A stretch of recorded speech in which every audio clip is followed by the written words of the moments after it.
All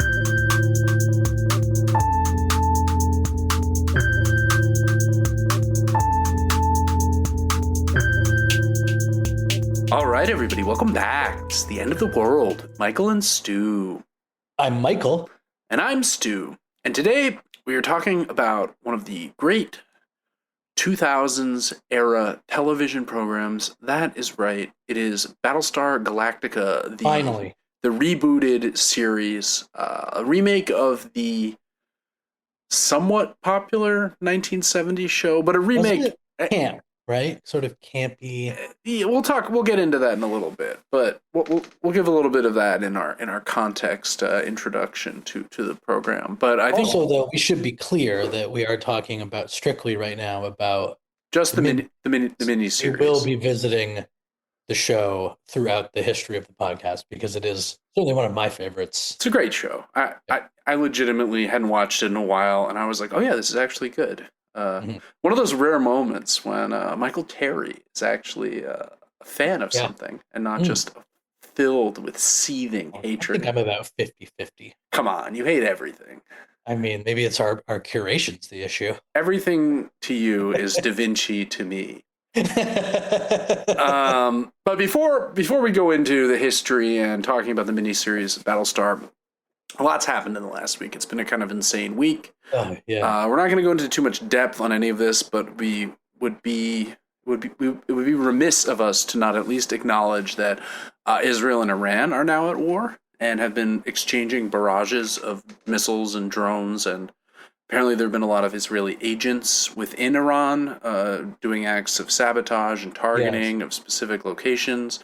And Trump initially has been an amazing kind of flip-flop from President Trump, who initially was allegedly very angry about the attack because they seemed to scuttle the nuclear deal negotiations. Yeah, that was all just cover, surely. It's unclear, because then he said, actually, I was doing the nuclear thing to give Israel cover to do this attack, which I've been really behind all the time. And it's like... It's unclear which is true. And now it's like Israel apparently wanted to assassinate the supreme leader of Iran, and Trump is like, and they said that he stepped in on that. Trump did not give the okay for that, and it's kind of like, okay, anti-war candidate. That's why so many voted for him. Well, he's just, one thing he knew is that all these wars would be over the day he stepped into the White House, and that's been true. It's pretty devastating stuff as per. I mean, it feels, I don't want to claim I'm an expert in any way, but first blush, it just feels like Israel's starting to overplay. It's really starting to.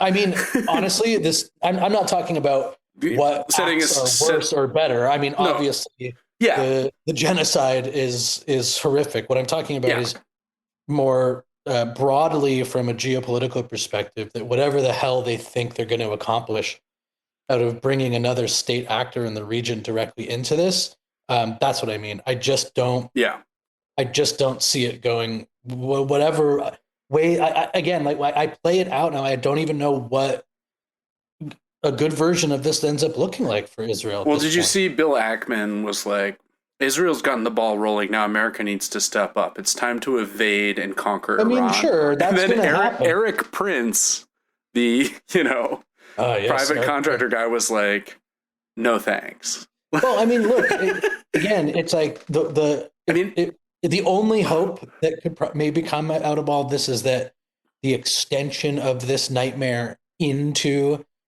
whatever sort of war that there's. I mean, Michael, Iran has 100 million people.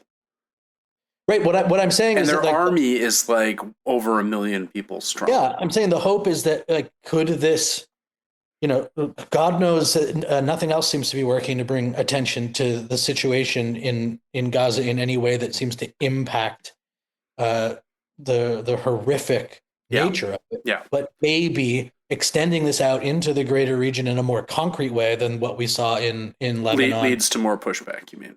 Hopefully, because what else? I mean, there was a New York Magazine piece this week basically acknowledging that even diehard supporters of Israel have begun to realize that this is in fact something certainly.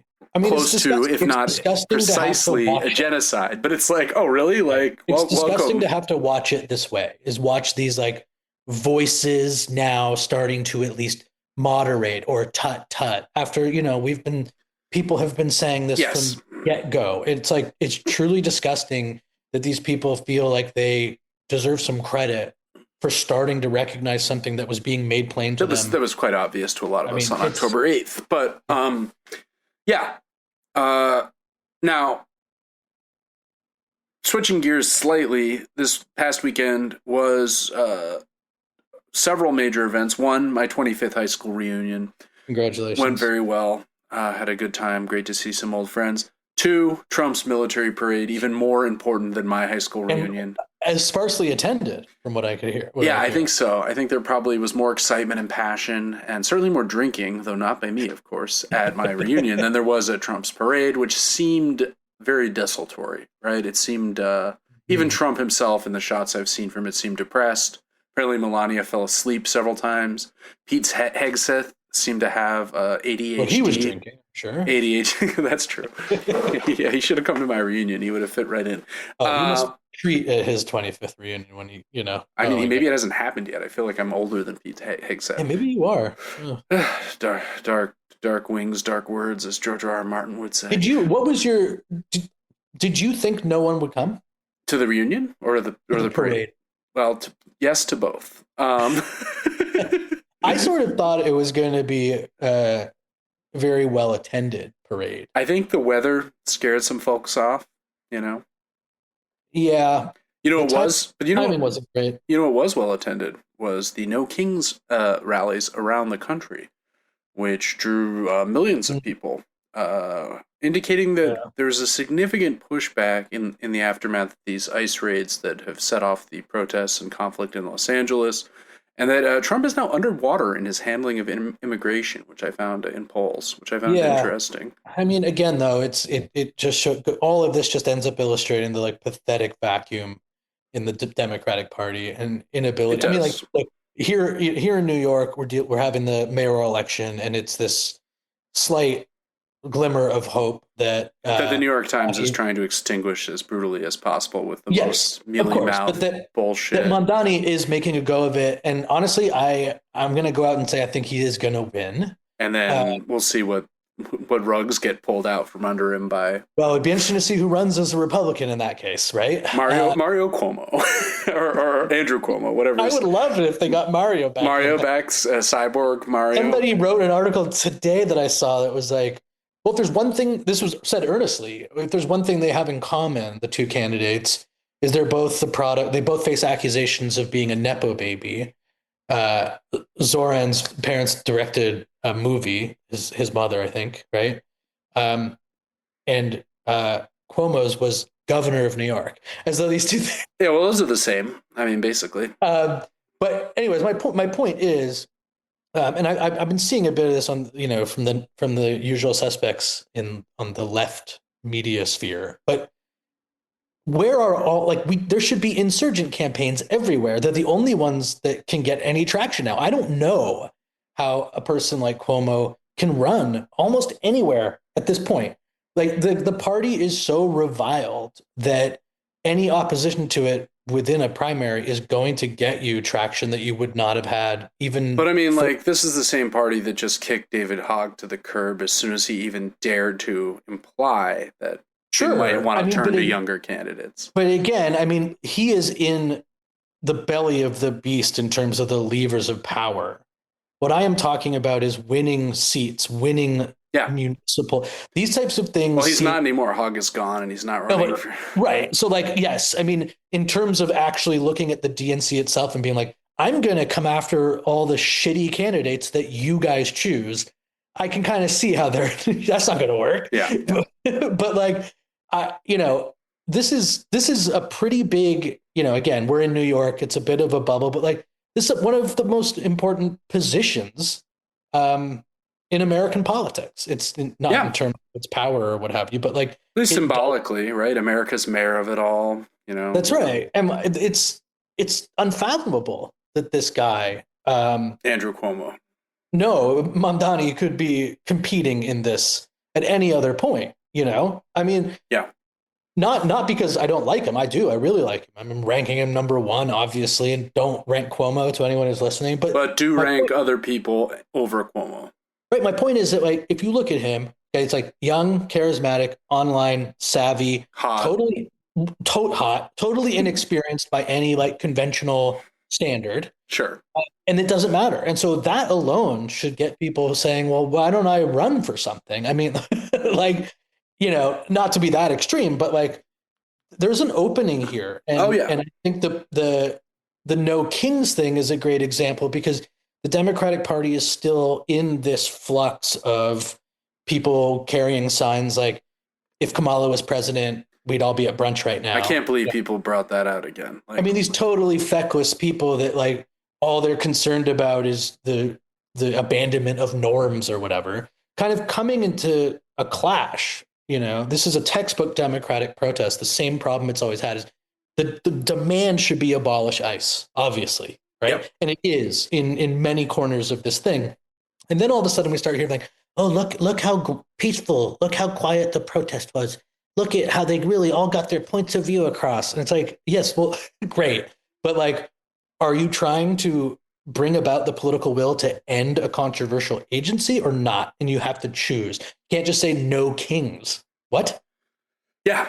Well, also on Saturday, there was a tragedy in Minnesota when a disgruntled evangelical / Trump supporting / security contractor donned a mask and assassinated a state representative and shot another state senator, I believe, and apparently visited the homes of at least 2 other Minnesota Democratic political figures. That's right. Interestingly, he was immediately painted by Mike Lee, the senator from Utah, as a Marxist. And he posted something to the effect of like, this is what happens when Marxists don't get their way. Just based on nothing. I mean, we're at a state now where you can just say anything and it just doesn't matter. And yeah, I mean, what is that even like? What are you even referring to? What history in this country are you referring to? He also posted Nightmare on Waltz Street. Yet another Marxist assassin. But hold on, like hold on. Can we break down? I saw the actor and comedian James Urbaniak posted like, wait a minute, this is all wrong. Nightmare on Waltz Street. First of all, he spelled Waltz wrong. It should be W-A-L-Z. But he's like, this is not how punning works. You could say the Wolf of Waltz Street. That would be a pun. Sure, but like you don't get to say Nightmare on Elm Street and then switch out Wall Street, because Nightmare on Wall Street is not right. I mean, it's just like such ugly, lazy, despicable comedy. I mean, this is what happens. This is what happens now that comedy is legal again, right? I mean, yes, well, this is what I'm glad to see what gets you worked up. You're not. I care about the language, Michael. All right. Let me ask you a question about that. Now, obviously, the tragedy and the politics, we're not going to get into right now. I don't think. I mean, it's a terrible thing that happened. And the usual suspects are saying the usual things. Let's talk about the mask, though. Yeah. So have you because I had seen these things sort of popping up on my feed, like, oh, hey, this is going to be weird, and it's like you can just turn into a different person. So the first thing that is like, it's surprising me that there aren't more sci-fi movies that make use of them. Well, I mean, Mission Impossible it happens, certainly, but like this is it does seem to be largely not considered in a lot of future dystopian crime murder things, when this does seem like a very natural evolution technologically for criminals. Oh yeah, I mean the eyes still look a little weird, but there's a clear answer to that: sunglasses. Right. And look, ChatGPT is not sophisticated yet, but it will be. I mean, man, how good are these masks going to be in 5-10 years? It's pretty frightening. I mean, it is genuinely frightening. Like, he seems to have been. You look out the window, you think it's your gorgeous wife, and then you open the door, and bam. Someone with it's a process server. You're getting divorced. yeah. I mean, think of all the uses of this thing. Oh yeah. I mean, it's really quite deranged. And will it be good enough to trick Face ID? Can you unlock? Is a cop going to don a replica mask of you to break into your border patrol? You know? Right. So, like, can the cops now get your exact mask? And even, but I don't know, man. Like, I think. Sorry, I don't know. It's a little bit like of a this weird guy was not sophisticated, thank God, right? Oh, he's sophisticated enough to kill and injure multiple people. Well, I mean, but he's not sophisticated like what he's I'm not... saying is to carry out the bigger plan of getting away against the mask and then carrying on his 70 list. Yeah. I see what you mean. Right? Okay. Like that. I'm saying. I mean, he did drive his own car to do the shooting. Exactly. What I'm saying is a more. Why even bother with the mask at that point? Right. Once we get to, there's got to be better masks than the one he bought. Yep. Right. Which is a great point. It's like he didn't just go all in on the mask. He just was like, this is pretty good. The eyes look a little weird, but but like a more sophisticated criminal with a bit more money. I don't know, man. Like you get 10 of those things. We're talking super villainy at this point, right? Even just villainy. I mean, one of Spider-Man's earliest enemies is the chameleon. What is his power? This is his power. Yeah, he can put on masks that make him look like others. Okay. So Stan Lee and Jack Kirby and Steve Ditko, they anticipated all of this because, unlike Da Vinci, they are geniuses. Anyway, a lot of bad stuff in the news. But now let's talk about something from the past that's good. That's very good. Namely, Battlestar Galactica. When did you first watch the series, Michael? I remember that I somehow started watching it while it was actually on. Okay. This was and remains my first real experience with becoming what in the old days one would refer to as like a nerd, right? Uh-huh. And so I, sort of rejected these types of genres, this fantasy sort of writ large. We've talked about it. That Game of Thrones was the first Game of Thrones was the first sword and sorcery sort of thing you ever got into. That's right. So this is the first space thing. And I think I liked The Expanse too, but like that's a great example. I mean, I'm never watching The Expanse without Battlestar Galactica. But what happened was basically a friend explained it to me very similar to the way that someone explained Game of Thrones to me, which is like, no, it's not just that. There's all these political elements and the balancing between the military and the government, blah, blah, blah. And so I was like interesting enough to watch it. And then I watched this miniseries, got hooked, and then just like sat in my apartment and streamed through all the way up. And then like my brother gets into all of my friends, like it became like this real obsession with the friend group. We did a costume party for the finale. Really? Wow. Oh yeah. Was this, you were still up in Canada? I mean, you met some of these guys, not like that. No, not at all. I went as Gata with one leg. Oh wow. I like tied one of the legs. You know how he gets. Yeah. Did you give yourself like a peg leg? Yeah, I tied up my leg onto the back of it and just sort of like hopped around. Very dangerous. Could have easily injured your other good leg, but never mind.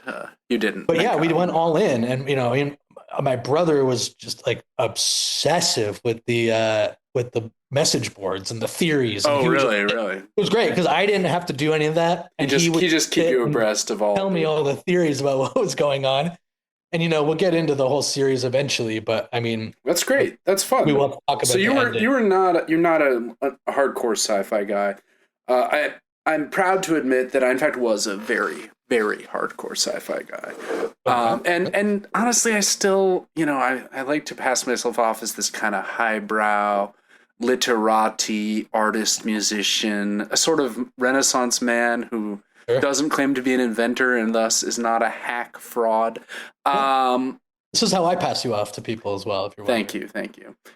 But I do love corny stuff. I do love sci-fi. I read so many. I think I mentioned this before. I read so many pulpy sci-fi novels growing up, and I loved Star Trek and Star Wars growing up. I mean, I could not. Star Trek. I've seen every single episode of the original Star Trek series, and by that I mean the original series, Next Generation, Deep Space Nine. I probably watched Deep Space Nine 6 times. Voyager. A lot of these I revisited during COVID and just watched all the way through because what else did I have to do? I wasn't going anywhere.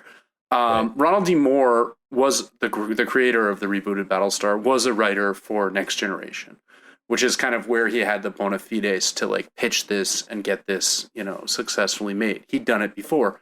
And I think you can see the influence of Star Trek on this show in a lot of ways. Because here's the thing about Star Trek, right? Star Trek is a show about space that never deals with the two most salient things about space, right? And those things are you can't breathe in space and there's no gravity in space. Yet on Star Trek, those two things, they never come up, right? Mm-hmm. They're always just walking around a ship without any suits on, talking, hanging out. And I think a little bit of that comes into this as well.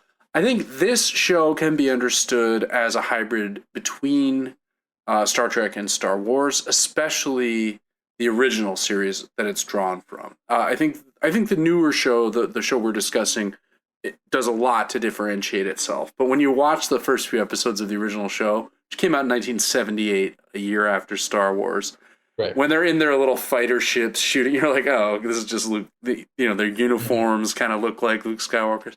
They meet a bunch of weird, kooky aliens that are playing jazz at various points. You're sort of like, okay. Right. I think it really began as a kind of, attempt to piggyback on the success of Star Wars, as many things did. I don't think the rebooted show was an attempt to piggyback on the failure of the prequel films that were coming out at around this time. And I think it's interesting, right? It's like it is a completely different conception of the universe, of the world of the show, right? Yeah. And clearly, it makes sense. There's some built-in IP, but also not recognizable and not enough of a critical mass to like, wow, that this is too unlike the original, right? I don't really remember that. I don't think enough people remember the original with enough fondness for that to be the issue. So I think it had a bit of leeway that some of these other shows or franchises don't have. You didn't hear people screaming that they gender swap Starbuck, for instance. Yes, exactly. Which, if they remade it now, that might have been the case, if people didn't. If you're disappointed with Starbuck, I got bad news for you. You're not a human. It's the best part of the show, basically. He's amazing. Yeah. Katie Sackhoff is wonderful. So this show is also a good capstone to our recent obsession here with AI and robots, because essentially the conflict in the series is between human beings who, leading up to the events of this miniseries, have grown fat and lazy and successful. They've developed wondrous advanced technology, and the only conflict in living memory is a war that happened with these robots, the Cylons. It's been over for 40 years, and no one knows what happened to the Cylons. The Cylons were defeated, and they went away. They're not eliminated, so they've maintained this defense navy and these, but the Cylons haven't been heard from in 40 years, and everyone is sitting pretty, no one's worried about it. Only people who are worried about it would be almost considered paranoid at the dawn of the show. And that is, as it turns out, a recipe for disaster, given what we see take place here. So the Cylons, we don't learn much about them in this miniseries, aside from the fact that, for the most part, they are scary robots. This is a holdover from the original show, except the difference here is, in the original show, the Cylons were created by aliens, by a lizard race, by the reptilians, essentially. And the original Cylon race was overcome by their robots, and to the point where the only Cylons left are these robot Cylons. This show has a much deeper and better conception of what the Cylons are, which is that they are human created. That these are robots with highly advanced computational artificial intelligence that eventually attain self-awareness, and rebelled against their human makers, right? Which then leads to like a ban on certain types of technology. Which is great. And this is... And so you start to hear in the beginning when we meet Gaius Baltar, who we'll talk about more, but where he kind of articulates that there are at least some people like him, who think that that's kind of an antiquated thing. It's gone too far. We need to bring back certain cybernetic technologies. We need to bring back some... Got it under control. We learned our lesson. We beat the Cylons. They're out of the way. They're done for. Right. It also leads to another really crucial element, which is that Admiral Adama, Edward James Olmos, who is one of the two main leads of the show, is the head of this Battlestar, this old ship that's on the verge of being retired, right? Mm-hmm. I mean, The show, there's a ceremony where it's going to be retired, decommissioned, and turned into like the Intrepid off the coast of Manhattan, right? Like an old, so kids can go on their school field trips and see what the old war, from the Cylon Wars. Right. But he has prevented this ship from ever being networked fully, so it does not connect to the internet essentially, and this ends up being its saving grace, as we come to learn. We have Starbuck we meet early on. We've already mentioned her, Kara Thrace. She's a bit of a hothead. She doesn't classic hothead. She's a classic hothead. Cigars. She's hard, heavy drinking. Yeah, and she was really young when the show started. I think she's about my age. She's got a going back to the miniseries, like wow, they're children. She's 22, right? I think, or 23. We also meet Laura Roslin, who's the Secretary of Education. And the first scene we learn is, bad news, Secretary, you've got cancer. Yeah, how could this day get any worse? We'll explore some options, and she's been sent to be the government's representative of at this retirement ceremony. We're to understand she's kind of like a lesser tiered person. The government's not putting to a high priority on this. Go to the ship museum thing. Yeah, you can take care of that. We've got bigger fish to fry. We learned that there are 12, in fact, colony worlds, right? Caprica seems to be the capital, which is the planet that Battlestar Galactica is most near at the onset of the show. But there are 11 other colony worlds. And they have faster than light travel. This is another aspect that will become a very important element of the show. But they don't use it. It seems like they don't use it that often. There's something a little dodgy about it. Then we meet Gaius Baltar, right, played by James Callis, who is spectacular. He's great, and he's got Tricia Helfer, who plays Number 6, a very attractive Canadian. Albertan female, beautiful woman who's his girlfriend, one among many, it seems. But we learn very quickly is in fact a humanoid Cylon. She is one of the 12 Cylons that have been made that have... Just kind of the first, like, what's going on here moment, where... So clearly the Cylons have become self-evolving as well, and they have developed on their own the ability to move into these bodies while still having this relationship with humanity that is very complicated and very religion-coded, where they were created by. They are literally we were their gods. Humans created Cylons, yet humans are a threat to Cylons. Classic Victor Frankenstein situation, right? Yeah. And one thing I really like about the show is that it actually treats computers accurately, in as much as if one Cylon's body is destroyed, their consciousness can be transferred to a new body because it's all just in the cloud. Yeah. Just something that infuriates me about Data in Star Trek. Where if Data's body is gone, they can't back up Data. There's no way. It's like, what are you talking about? No, Data's positronic brain is too complicated. No, but you have this whole ship could be filled with certain. Like, what are you talking about? You can matter transport humans from one place to another. You can't back up the robot.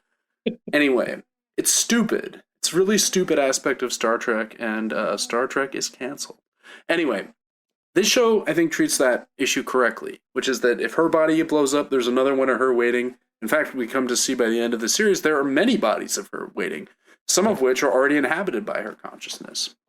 Now, she's weird with Baltar. She's like, tell me you love me. And Baltar's like,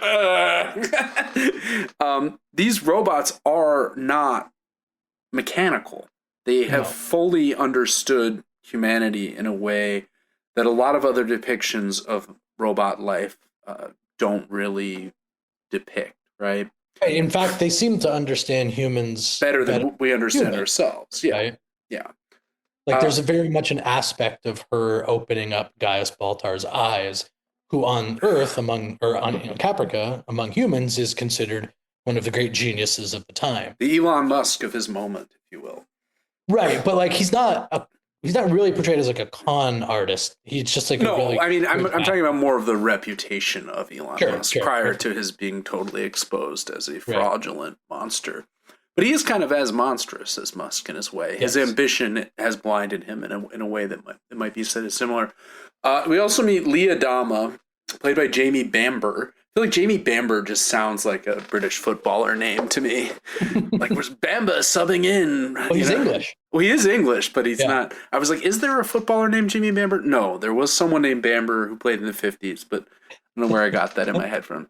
He's Admiral Adama's sunshot.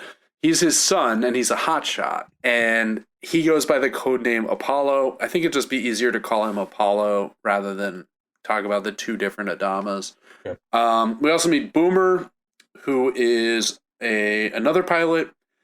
We also meet Gallant Tyrrell, who's her boyfriend, who's the chief. He's the guy who fixes the fighter ships. And we learn Galactica is not network because Adama is paranoid about Cylons, correctly. Laura Roslin's like, when the secretary comes, she's like, why don't we update the blah, blah, blah? And he's like, no, we're not updating anything. We're going to leave it be. And she's kind of like, all right, this old-fashioned paranoid guy, like, whatever. Yeah. Starbuck gets in a fight. She gets put in the brig. She's in the brig for much of the much of the series. Well, yeah, I mean, I guess that's true, right? Apollo and Admiral Adama hate each other because the brother Zach was killed in a freak accident that Apollo believes could have been prevented by if his father hadn't used nepotism to push him into being a pilot before he was ready, right? This actually parallels something that happens in the original series. In the pilot of the original, interesting. Zach is also Zach Adama is also killed in the first episode on his first mission because he's not ready. And there are certain through lines that they carry through. A lot of stuff is different, but that's one thing I noticed. And this is the conflict between father and son that will be resolved basically by the end of the miniseries. Adama gives a big speech at the ceremony. He says, the Cylon wars are long over, but we must not forget the sacrifices. The cost of freedom can be high. Sometimes it's too high, right? Yeah, I mean, certainly by this point, you're getting a sense that something's gone wrong. Yeah. And he's now going to sound like a genius very shortly. But he's worrying. He's kind of also in this speech talking to his son. He's kind of giving a mea culpa that, like, yeah, maybe I did get your brother killed, right? And we also learned that the brother dying seems to have caused Admiral Adama and his wife to split up. Like, sure, like it's a big. There's a lot of. Then we find out that Starbuck was the one who actually passed Zach in training, and she was dating Zach. Yeah. So a lot of dynamics play out over all of this stuff. Seasons of all of this stuff is well handled, though. It feels like the way actual intergenerational conflicts work. It doesn't feel artificial and mawkish. And another thing is there was this war with the Cylons, but it's almost as though humanity didn't learn the lesson that it should have. That there's a intergenerational relationship between man and Cylon that has been ruptured in a way similar to that between Adama and Apollo. So the ceremony's over. They start flying back, and bombs start raining down on Caprica. We see number 6, a slightly earlier scene, is like admiring this lady's baby. And can I hold the baby? Oh, yeah. And she puts the baby down, and the woman's distracted, and she just murders the baby while the mother's... casually snaps the kid's neck. Almost out of mercy. Out of pity, for sure. Yeah. Yes, mercy. Mercy is the word. Mercy, right? Like, because she knows what's coming, so she has, through her seducing of Gaius Baltar, has gotten access to the defense mainframe that we keep hearing. This magical entity provides her with all the answers she needs. But of course, she gets in there as a Cylon, which is interesting because it suggests a lot of things that, and this is for future episodes of the podcast as well. It's a complicated show in the sense that these are sort of unimaginable, evolved technological entities that themselves still have limitations, still need, because you could think like, why couldn't they just access that with their brain, with like, their, like, with their Cylon right, computer code meld with that right. code. So what you end up seeing is that just like the humanoids have evolved from the earlier Cylons, that doesn't mean that they've become this pitch perfect, indestructible entity. And in fact, a lot of their design is built in to try to push their evolution even further. Fascinating stuff. But so, of course, this ends up in this multi-planetary attack on the colonies, as they're called. Yep. Which sort of ramps it up. So they do a really great job, I think, of getting all of the necessary through lines sort of poked at early, with this kind of mystery of Six and Baltar.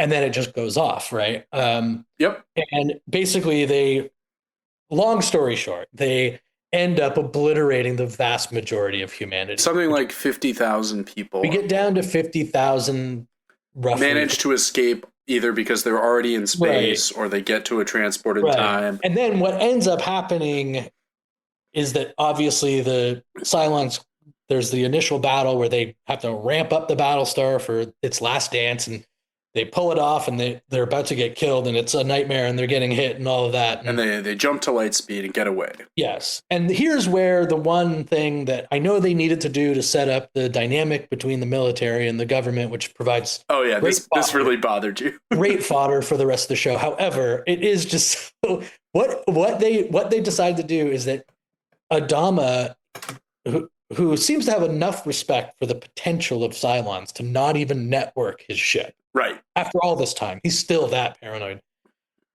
Sees that everyone is dead. The leader of the fleet's gone. He's now in control. Not that he asked for it, right? But he becomes steadfast in this notion that we're taking the war to the Cylons. And it's like, what are you even? And with our one ship. Right. So Rosalind, who's the Secretary of Education, just to catch everyone up quick, she becomes the leader of the government because all the other government officials ahead of her, I believe there's 30 or something, are dead. And so she becomes, again, also sort of unwillingly has to step into this void and try to save humanity. She obviously comes up with the obvious notion of getting the fuck away from the Cylons, figuring out where we can touch down one day in the hopes that, the race won't die because we're one bad attack from the whole thing being over. And Adama seems to spend all of his political capital in this miniseries expending all this energy about how he's going to keep fighting until he's going to fix the Battlestar. He's going to rearm. He's going to learn and it's preposterous because the first shots, which does change as we go on in the battle, sort of evens out, is that at the beginning of this, one of the other slight problems is like there are so many Cylon military vessels that it is inconceivable. Well, and the Cylons have also hacked the defenses so that they can literally just turn them off in space and blow them up. So again, like what they figure out that the older model ships are not vulnerable to this because they haven't been updated with the patch that has Baltar's virus or whatever. Just the sheer volume of the battle would make it so any person in the military for 30 seconds would be like, we have to retreat. That's fine. I'll excuse it because it does set up their relationship. Rosalind then insists that they need to rendezvous with as many survivors as they can and start traveling in a kind of convoy in order to find somewhere that maybe humanity can resettle now that this has... Right, and throughout this process, you're already seeing the foundation of so many of the interesting ethical questions, which is why I recommend the show. One of the things, and some of them feel preposterous at the beginning of the show, like it just so happens that a group of prisoners were being transported. Yeah. Right. And so they're still alive and they have to decide like what to do about these prisoners. Should we just kill them all? And Adama's like, well, no, we're going to give our food to these fucking prisoners. Just leave them.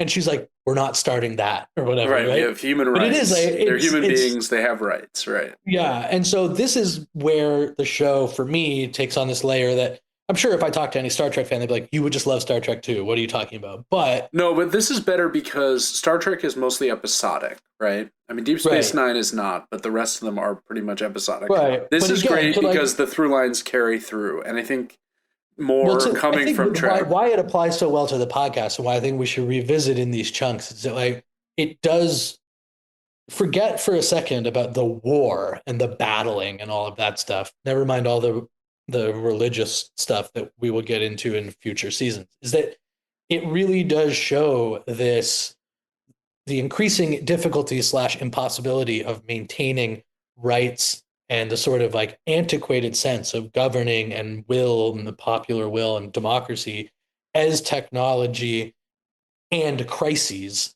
ascend. Yes. Right. And that kind of becomes the defining part of especially the early chunk of the show where the government is battling with the military, who should be in charge, who should even choose, the freedom fighter character who comes about, all this stuff. And that's what's so compelling. You take it now where we are, which is that, like, you know, someone like Gaius Baltar is like, oh yeah, we should start making this stuff again. Yeah. And eventually we learn about the people who created this stuff. And that's what we're sort of dealing with now, right? It's like, what right do we have to be like, hey, I don't think we should have this stuff right now, you know, until we maybe have figured out how to keep people employed or whatever, you know, and you can see a lot of the elements and even more now rewatching it, right? Than where technology. No, it feels, if anything, it feels much more prescient now than it did 20 years ago. Because Silicon Valley's role in the government has become so... I mean, Baltar seems more ethical in some ways than a lot of them, like even the... 100%. You know. He seems to have concerns and guilt that maybe are narcissistic because they're about him, but these people don't even seem to have that. No. And, you know, by chance, Baltar is one of the few people who's able to escape from Caprica. He hitches a ride with Boomer, whose ship has diverted there to an area that's been unnuked. And he takes the place of her co-pilot, who's left alone on Caprica. And that comes back later. But he comes up, and Rosalind meets him, and she's like, oh my God, Gaius Baltar, the famed scientist? I've appointed you science advisor. So right away, we have this guy who no one knows has inadvertently caused this entire mess, is now put in the position of scientific supreme authority by those who are trying to resolve where it gets even better is that as we start to learn about the Cylons along with Laura, the president, and Adama, the commander, you start to realize that they also don't know that Gaius has a Cylon in his head. Right. There's some kind of chip or something that's been implanted. But again, this is one of the great parts of the early part of the show in particular. These two really do drive those early seasons where it's never actually made clear if he has himself managed to conjure this hallucination or if it's implanted, and all of that implies about everything that is possible for Cylons to do. If that was the case, I've heard some people say, like, then why aren't they doing that with other people? Why is this the only person that is getting this treatment and so on? It's unclear. But it works very effectively. Right. So as they start to discover that the Cylons now look like them, oh shit, right? It gets dropped that, of course, that means there might be Cylons on the ship. Right. Sleeper agents. This is like one of the great twists of the miniseries is this. He's not only put in charge of like science and finding the Cylons. He is now being, yes, exactly. He's being tasked with figuring out who the Cylon agents are while he's looking out for his own skin because he inadvertently caused the destruction of humanity. And this voice in his head, or this real Cylon that is able to appear in his head, is also guiding him on that quest. Right. And there are very few, like, I think, relationships in television within an hour or 2 hours that have set up quite so many layers for one single character as Gaius Baltar gets in this show. Right. So by the end of the miniseries, either he notices or the Cylon in his head points out that there's a Cylon device in the main, control room of the Galactica, which he points out and then blames it on another guy. I saw that guy looking at it, and no one's noticed this thing, which seems a little bit improbable. But he's worried that guy's onto him. Right. And so he pins it on him to be like, this guy's a Cylon agent. He fakes a test that indicates it, but the guy actually is a Cylon also. And he is a Cylon. Even better twist. Yeah. It's really, really good.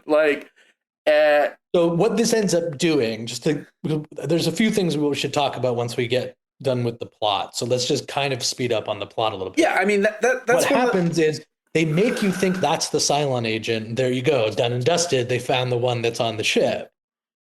But the twist is there's in fact another Cylon agent, right? And who has been on the ship for years, training in the army of the colonies. And this, of course, is Boomer.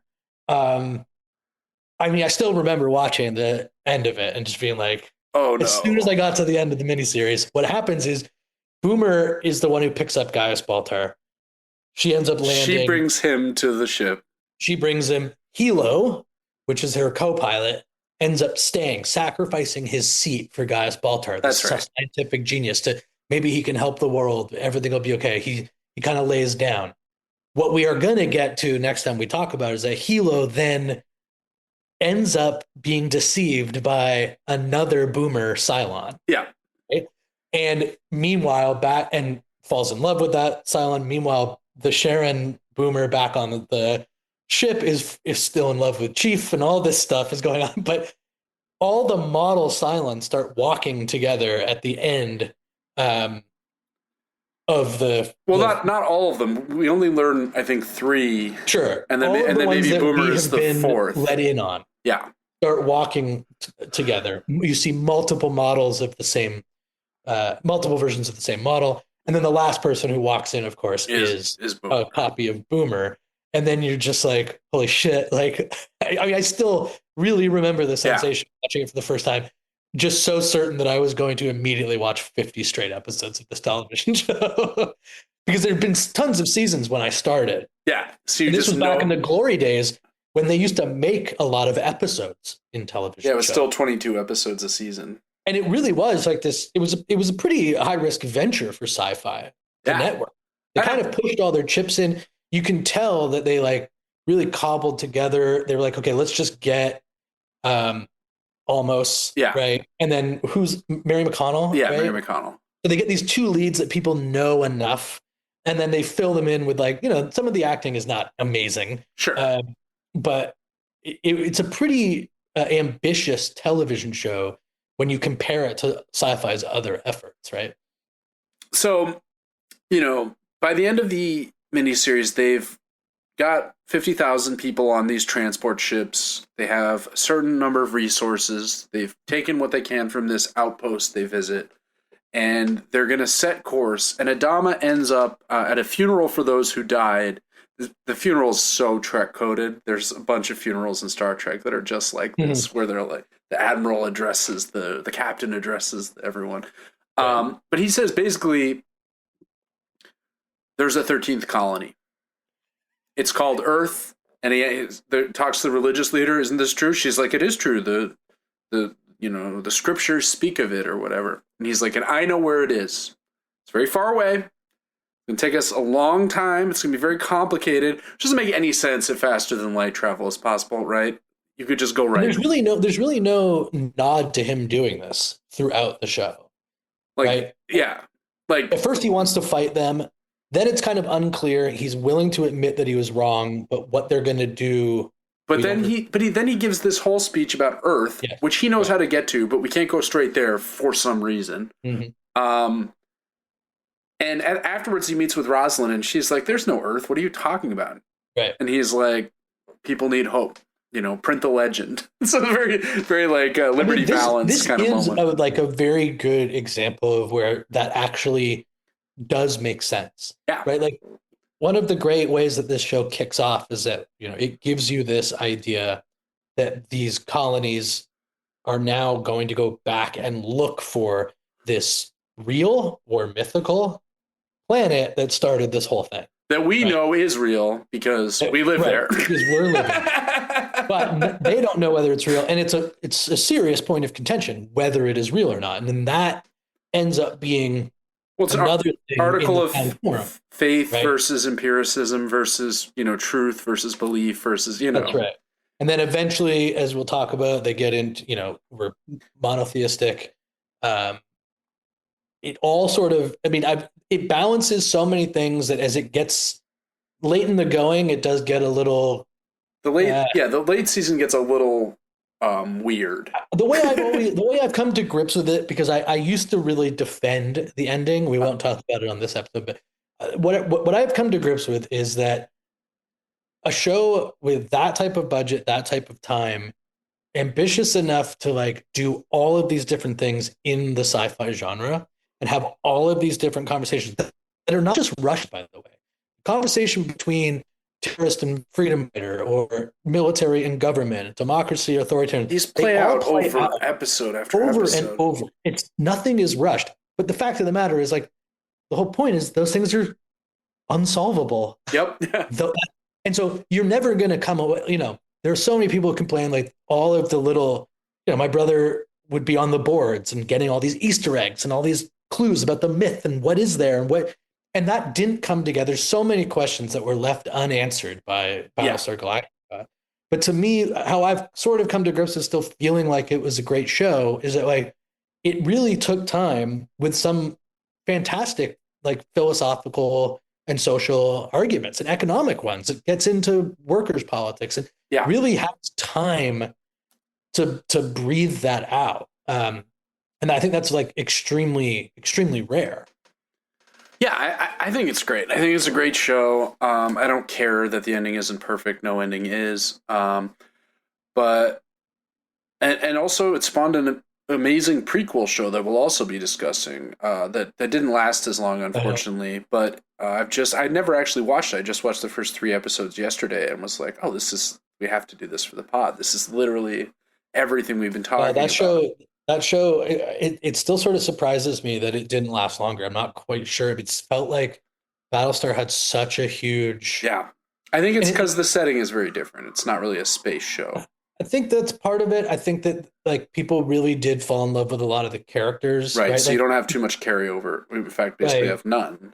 But it's also I think it was also a couple of iterations removed from the sort of acceptable reboot culture that we're in now. Yeah. Where everyone wants the extended universe. Everyone wants to see different people. Right. And I think how the show is so prescient. I mean, we won't get into it tonight, but it's just watching it, you're like, oh, this is stuff that's happening right now in some cases, with AI and artificial intelligence and robotics, what we've been talking about for the last month and a half. So we'll get to Caprica eventually, too. But yeah, if you haven't seen this, highly recommended. Really fun show. Next week, we are going to be leaving robots behind at long last. But for how long? Probably not for very long. And we're going to be talking about a recent article about billionaires in Rolling Stone titled, "What You've Suspected is True. Billionaires are not like us." And it touches on the escape to Mars, transhumanism, superhuman AI, all this stuff. So I guess robots will be, at least mentioned. But right, but in the human versus Cylon battle that will be next week, we will be focusing more on the human side. I think that's right. I think that's well said. In the meantime, if you like this show, you can follow it on the podcatcher of your choice. If you really like it, you can leave a rating and or review on that podcatcher, and you can follow us on Instagram at End of the World WMS, where we post reels from each episode, highlighting our best flubs, our funniest gags, and our most insightful insults of Da Vinci. So we'll be back next week to talk about billionaires. But until then, this has been the End of the World with Michael and Stu. I'm Michael. And I'm Stu, and we will talk to you real soon.